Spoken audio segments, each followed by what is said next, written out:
Bismillahirrahmanirrahim.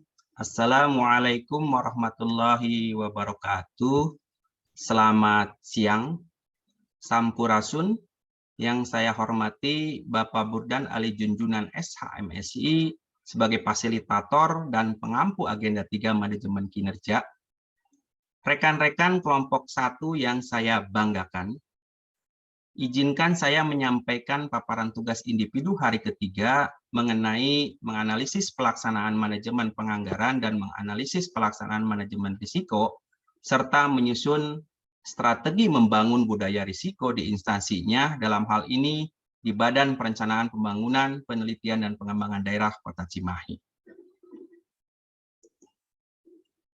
Dalam paparan kali ini, outline yang akan disampaikan terdiri dari 4 pokok bahasan, yaitu anggaran berbasis kinerja, analisis pelaksanaan manajemen penganggaran, analisis pelaksanaan manajemen risiko, membangun budaya risiko, yang lokusnya di instansi dan jabatan saya sendiri, yaitu di Badan Perencanaan Pembangunan, Penelitian, dan Pengembangan Daerah Kota Cimahi. Pokok bahasan ke-1, anggaran berbasis kinerja. Jenis dan sifat anggaran. Anggaran merupakan suatu hal yang sangat penting dalam suatu organisasi. Pada organisasi private atau swasta, anggaran merupakan suatu hal yang sangat dirahasiakan. Sedangkan untuk organisasi sektor publik, anggaran merupakan suatu hal yang harus diketahui publik untuk dievaluasi, dikritik, dan diberi masukan dalam rangka meningkatkan kinerja instansi pemerintah. Anggaran menjadi suatu hal yang sangat relevan dan penting di lingkup pemerintah karena dampaknya terhadap akuntabilitas pemerintah dalam memberikan pelayanan kepada masyarakat.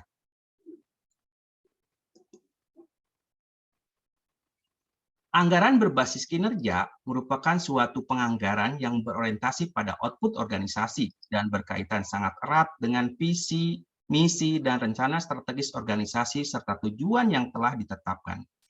Anggaran dengan pendekatan kinerja menekankan pada konsep value for money dan pengawasan atas kinerja output.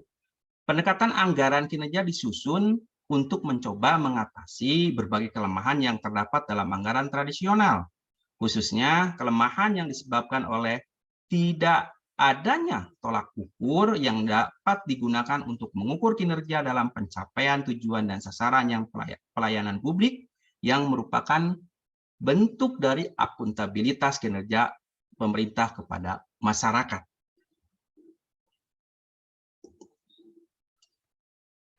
Salah satu fondasi utama dalam menerapkan manajemen kinerja anggaran adalah pengukuran kinerja dalam rangka menjamin adanya peningkatan dalam pelayanan publik dan meningkatkan akuntabilitas dengan melakukan klarifikasi output dan outcome yang akan dan seharusnya dicapai. Pengukuran kinerja dilakukan dengan membandingkan antara kinerja yang seharusnya dengan kinerja yang diharapkan. Hasil pengukuran pencapaian kinerja kemudian dikategorikan ke dalam 4 kategori sebagai berikut. Rentang capaian lebih dari 85% kategori berhasil atau sangat baik dengan kriteria A. Rentang capaian 71% sampai 85% kategori berhasil baik dengan kriteria B. Rentang capaian 50% sampai dengan 70% kategori cukup dengan kriteria C. Rentang capaian kurang dari 50% kategori kurang dengan kriteria D. Pokok bahasan kedua, analisis pelaksanaan manajemen penganggaran.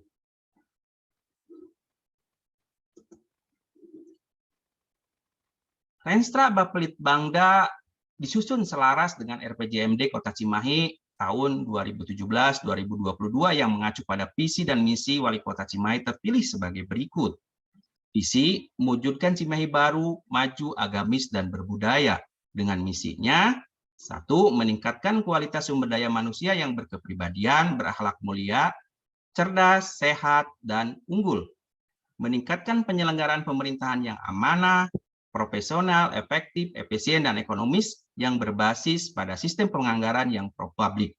Ketiga adalah memberdayakan perekonomian daerah berbasis ekonomi kerakyatan yang berorientasi pada pengembangan sektor jasa berbasis teknologi, informasi, dan industri kecil menengah dalam upaya pengentasan kemiskinan. Yang keempat adalah mewujudkan pembangunan berkelanjutan berwawasan lingkungan, meningkatkan kualitas derajat kehidupan masyarakat yang berkeadilan.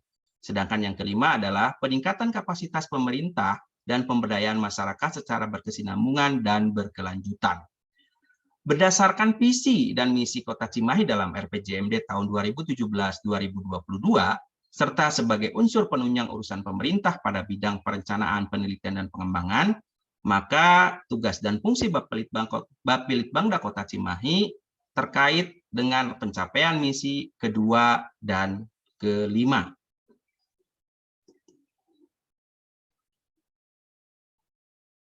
Berkaitan dengan misi kedua, Bapelitbangda memiliki sasaran, indikator kinerja utama, dan program sebagai berikut.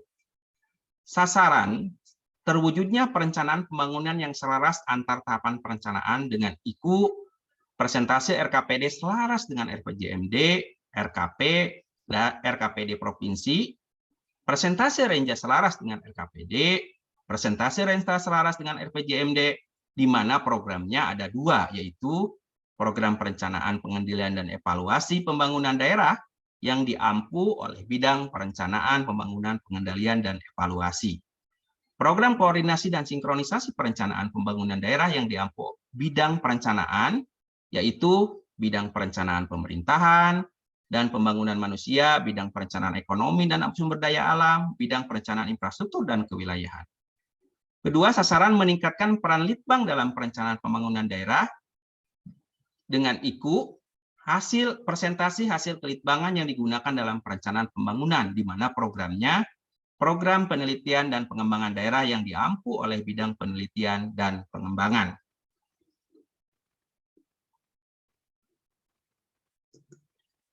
Berkaitan dengan misi kelima, Bapelitbangda memiliki sasaran, indikator kinerja utama, dan program sebagai berikut.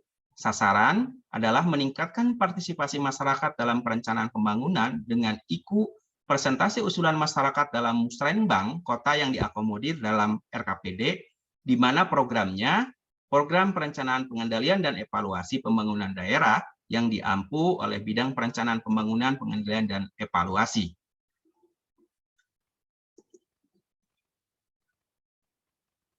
Pada tahun anggaran 2021, jumlah program ada 4, kegiatan ada 16, subkegiatan ada 47, dengan pagu anggaran 13,6 miliar dengan belanja gaji dan tunjangan 10,2 miliar dan belanja modal dan operasi lainnya 3,3 miliar.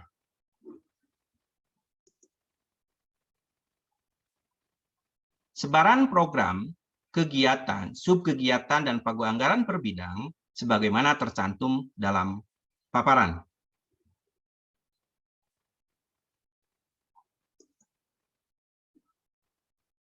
Capaian kinerja sasaran IKU semuanya kategori berhasil, yaitu sangat baik dengan kriteria A.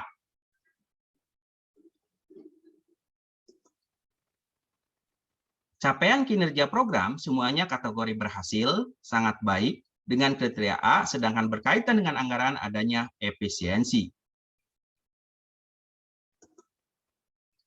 Capaian kinerja program selanjutnya semuanya kategori berhasil, sangat baik dengan kriteria A, sedangkan berkaitan dengan anggaran adanya efisiensi. Rata-rata capaian kinerja kegiatan kategori berhasil sangat baik dengan kriteria A, sedangkan capaian kinerja subkegiatan ada satu yang kategori berhasil baik dengan kriteria B, yaitu subkegiatan di program perencanaan pengendalian dan evaluasi pembangunan daerah. Pokok bahasan ketiga, analisis pelaksanaan manajemen risiko.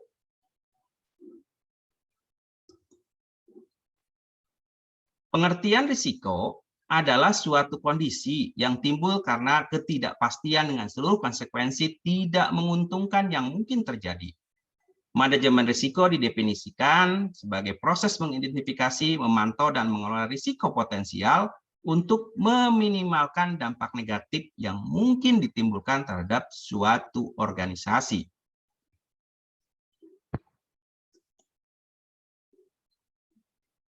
Kriteria dalam melaksanakan manajemen risiko harus dipetakan berdasarkan kriteria risiko yang terdiri dari kriteria kemungkinan, yaitu hampir tidak terjadi, jarang terjadi, kadang terjadi, sering terjadi, hampir pasti terjadi. Kriteria dampak, tidak signifikan, minor, moderat, signifikan, sangat signifikan. Level risiko, sangat rendah, rendah, sedang, tinggi, sangat tinggi.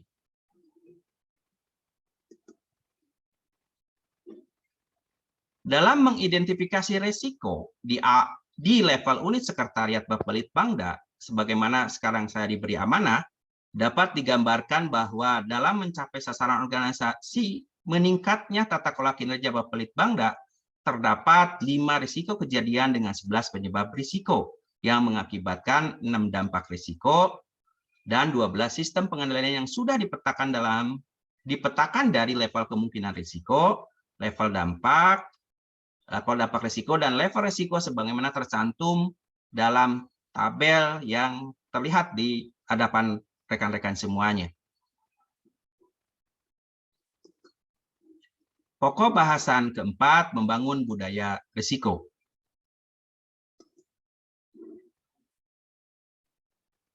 Berdasarkan analisis pada paparan sebelumnya, perlu dibangun daya tahan organisasi pemerintah terhadap kemungkinan timbulnya risiko yang tergantung pada bagaimana mempersiapkan diri secara sistematis terhadap risiko yang harus dihadapi. Kekuatan yang paling mendasar adalah terciptanya budaya risiko, di mana salah satu secara otomatis dan menyeluruh menerapkan pengambilan keputusan yang mempertimbangkan risiko, serta menyatukan keseimbangan antara risiko dan pengendalian dalam setiap proses bisnis. Untuk membangun budaya risiko diperlukan adanya suatu keterpaduan langkah secara bersama antara pimpinan puncak dan para pimpinan di seluruh tingkatan, yaitu pejabat administrator dan pengawas beserta jajarannya, dalam mematuhi berbagai aturan yang ada dan semua pihak termasuk pemangku kepentingan saling berinteraksi dalam kegiatan sehari-hari organisasi. Langkah-langkah dalam membentuk budaya sadar risiko yang harus diterapkan meliputi: yang pertama adalah komitmen pimpinan untuk mempertimbangkan risiko dalam setiap pengambilan keputusan. Peran pemimpin puncak atau kepala SKPD dan jajarannya merupakan kunci utama di dalam menjalankan perubahan. Jenis kepemimpinan dan perilaku pemimpinan akan menjadi penentu bagi terciptanya budaya peduli risiko yang diinginkan. Kedua, komunikasi yang berkelanjutan kepada seluruh jajaran organisasi mengenai pentingnya manajemen risiko.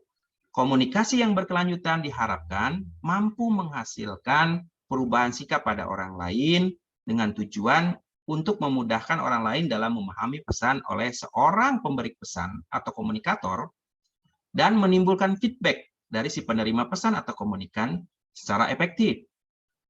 Mengkomunikasikan manajemen risiko perlu dilakukan secara komprehensif dan masif kepada seluruh pegawai. Yang ketiga adalah penghargaan terhadap mereka yang dapat mengelola risiko dengan baik. Penghargaan bertujuan agar unit organisasi dapat mengembangkan kinerja pengelolaan risiko dengan membantu mereka menyadari dan menggunakan potensi mereka sepenuhnya dalam mengemban misi organisasi dan menyediakan informasi bagi pegawai dan pimpinan untuk membuat keputusan-keputusan yang berhubungan dengan pekerjaan atau pelaksanaan tugas dan fungsi masing-masing. Yang keempat adalah pengintegrasian manajemen risiko dalam proses bisnis organisasi.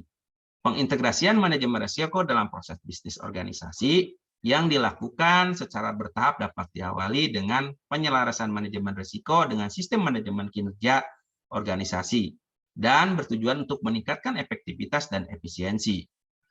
Kalau dilihat secara menyeluruh, terdapat hubungan manajemen risiko dengan sistem pengendalian intern. Manajemen risiko sangat berkaitan dengan sistem pengendalian intern. Dalam prosesnya, manajemen risiko harus memperhatikan sistem pengendalian yang akan dilaksanakan. Pengendalian intern digunakan dalam rangka meyakinkan proses bisnis yang telah dijalankan secara efektif. Dalam sistem pengendalian intern akan memperhatikan bagaimana mitigasi atau penanganan risiko melalui kegiatan atau aktivitas untuk mengurangi kemungkinan dan atau dampak risiko. Aktivitas pengendalian intern yang sudah ada harus dipantau pelaksanaannya dalam rangka menentukan level risiko pada tahap analisis risiko. Dengan diterapkannya manajemen risiko diharapkan dapat meningkatkan kemungkinan pencapaian sasaran strategis organisasi dan peningkatan kinerja, mendorong manajemen yang proaktif dan antisipatif, memberikan dasar yang kuat bagi pengambilan keputusan dan perencanaan, meningkatkan kepatuhan terhadap regulasi, meningkatkan ketahanan organisasi, dan meningkatkan efektivitas, alokasi, dan efisiensi penggunaan sumber daya organisasi, serta meningkatkan kepercayaan para pemangku kepentingan. Demikian yang dapat saya sampaikan berkaitan dengan manajemen pengelolaan anggaran dan manajemen risiko. Mohon maaf bila ada kata-kata yang kurang berkenan. Wabillahi taufiq wal hidayah. Wassalamualaikum warahmatullahi wabarakatuh.